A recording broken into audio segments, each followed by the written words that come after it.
Indonesia, a nation rich in history, culture, and resilience, has long aspired to be a negara hukum, a state governed by the rule of law. But the journey hasn't been easy. After decades of authoritarian rule under Suharto, Indonesia embarked on a democratic transformations. The question is, have we truly recrowned negara hukum?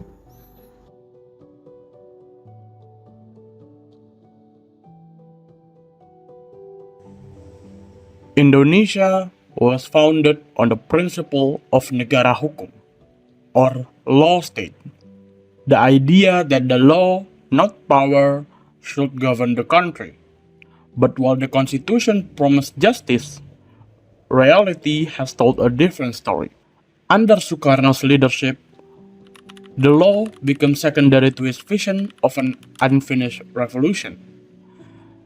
The first president prioritized stability and unity over the legal rights, and democracy struggled to take roots in its form. Then came the second president, the regime of Suharto. His new order government turned Indonesia into an authoritarian state, where the judiciary lost its independence. Critics were silenced, and corruption thrived under a system where power, not law, ruled the country. For over 30 years, the 1945 Constitution was treated as sacred, but only when it served those in power. The dream of negara hukum, or law state, seemed impossible. But then, in 1998, everything changed.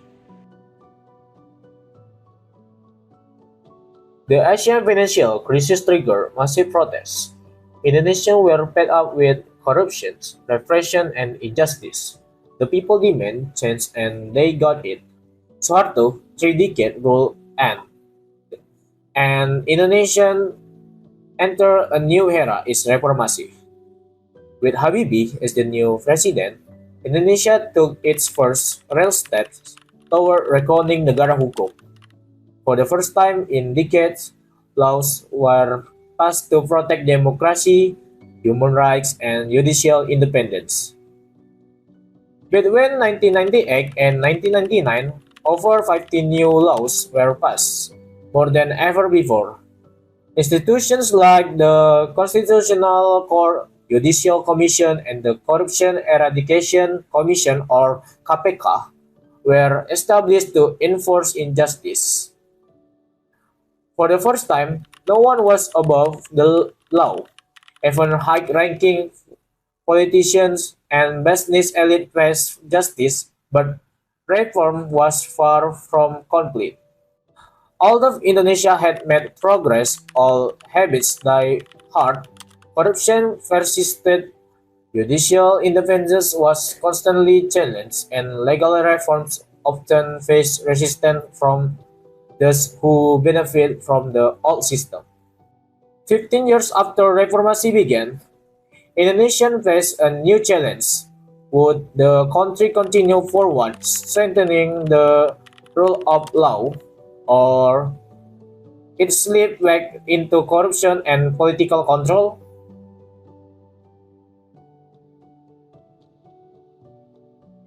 But what happens when justice is for sale? Indonesia's legal system has faced a crisis, one where power and money often dictate the outcome. The rule of law should protect the people, but too often, it is seen as tool for the powerful. According to the Rule of Law Index, many Indonesians believe that the judiciary is still vulnerable to bribery and political influence. Even institutions designed to fight corruptions, like the Corruptions Eradications Commissions or the KPK, have been attacked.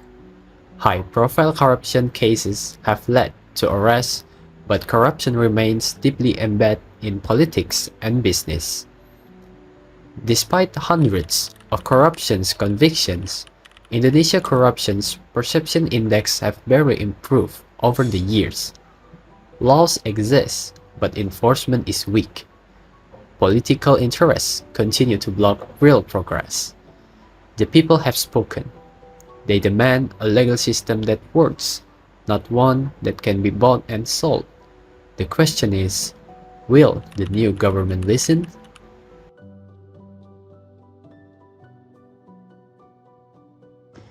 The future under new leadership.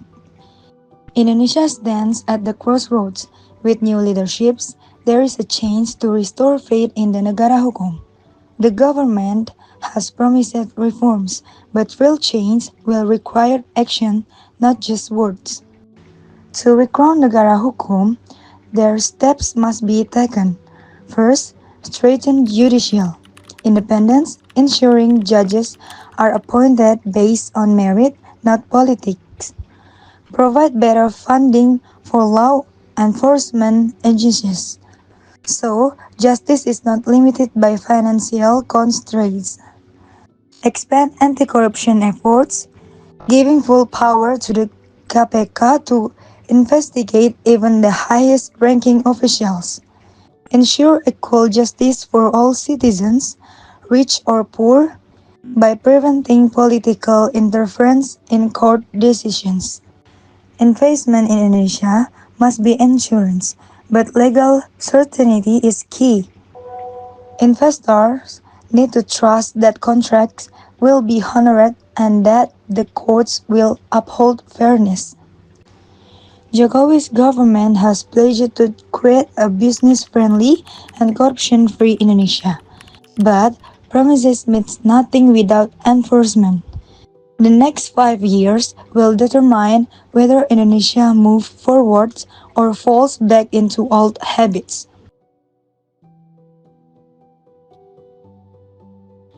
Negara Hukum it's not just about laws, it's about justice, fairness, and accountability. If Indonesia truly wants to recrown its legal system, it must act now. The time for change is here. Will the government rise to the challenge?